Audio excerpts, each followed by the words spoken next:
warahmatullahi wabarakatuh. Perkenalkan, nama saya Septia Aryanugraha dari Prodi Bahasa dan Sastra Indonesia, Universitas Mataram.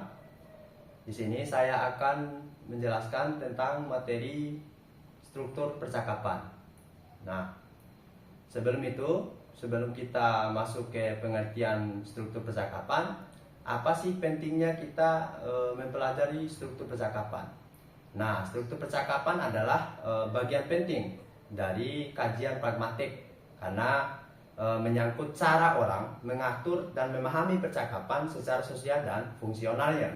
Definisi struktur percakapan, jadi struktur percakapan adalah susunan atau pola sistematis yang digunakan dalam pertukaran tutur antara dua orang atau lebih agar percakapan berjalan lancar, teratur, terus dan dapat dipahami oleh semua peserta. Terus komunikasi, fungsi struktur percakapan mengatur alur interaksi, terus membantu menghindari kesalahpahaman, menjaga norma kesopanan dan etika komunikasi, memberi isyarat tentang giliran berbicara. Sekarang kita lanjut ke struktur umum percakapan. Jadi struktur umum percakapan itu yang pertama ada pembukaan atau opening. Jadi bagian ini digunakan untuk memulai percakapan dan menciptakan suasana nyaman. Misalnya contoh, halo, apa kabar? Terus selamat pagi Pak, permisi, boleh tanya sesuatu? Nah, itu adalah pembukaan atau struktur umum dalam percakapan. Terus yang kedua adalah isi atau topik utama. Nah, bagian ini adalah bagian inti di mana topik percakapan dibahas. Bisa berupa pertukaran informasi, terus permintaan atau tawaran, pendapat atau perasaan, cerita atau laporan kejadian. Misalnya contoh, saya ingin membahas tugas kelompok kita. Terus tadi saya melihat sesuatu yang aneh di jalan. Nah, menurut kamu bagaimana pendapatmu soal itu? Nah, itu adalah isi atau topik utama dalam struktur percakapan. Oke, yang ketiga adalah tanggapan atau respon. Nah, maksudnya adalah reaksi atau balasan terhadap isi percakapan sebelumnya. Bisa berupa persetujuan, terus penolakan, klasifikasi, pertanyaan, balik. Misalnya, contoh, oh begitu ya, saya setuju. Maaf, saya kurang paham maksud kamu.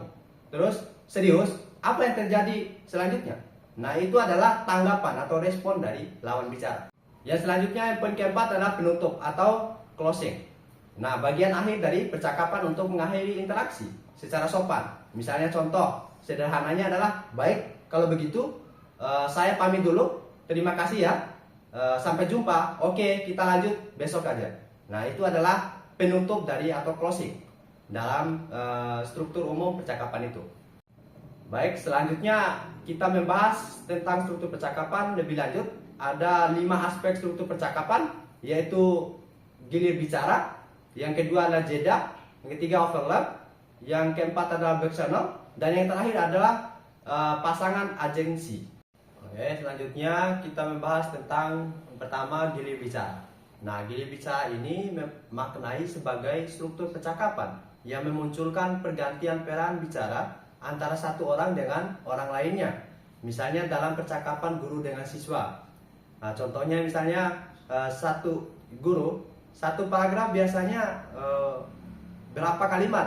Tanya seorang guru. Terus siswa menjawab 1. Terus guru melanjutkan 4 ya, minimal itu, kata guru. Nah, itu adalah contoh gilir bicara. Yang kedua adalah jeda. Jadi jeda sering muncul dalam kegiatan cakap antara orang.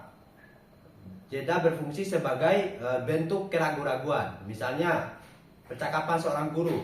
Oke, silakan mulai dari pojok belakang dibicarakan judulnya. Terus siswa menjawab, tiba-tiba kaget lalu menjawab, dari depan saja Bu, saya belum dapat judulnya. Terus guru melanjutkan, ya udah dari tengah, kamu menunjuk. Nah, itu adalah jeda.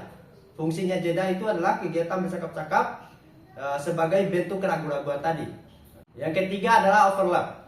Nah, bentuk overlap dalam percakapan dapat menimbulkan ketidakjelasan atau ketidaklengkapan informasi yang tersampaikan. Misalnya percakapan guru dengan siswa, guru bertanya bagaimana kabarnya, terus ada yang menjawab baik Bu, tidak semangat Bu, terus ada yang menjawab Bu, ngantuk Bu. Nah, itu adalah bentuk overlap yang menimbulkan ketidakjelasan dalam komunikasi atau dalam informasi yang telah disampaikan. Selanjutnya yang keempat adalah back channel. Nah, struktur percakapan back channel ini dapat disebut juga sebagai percakapan yang mengandung bahasa tubuh atau bahasa non lisan. Misalnya, guru, iya benar, tetapi dengarkan saya dulu, ya.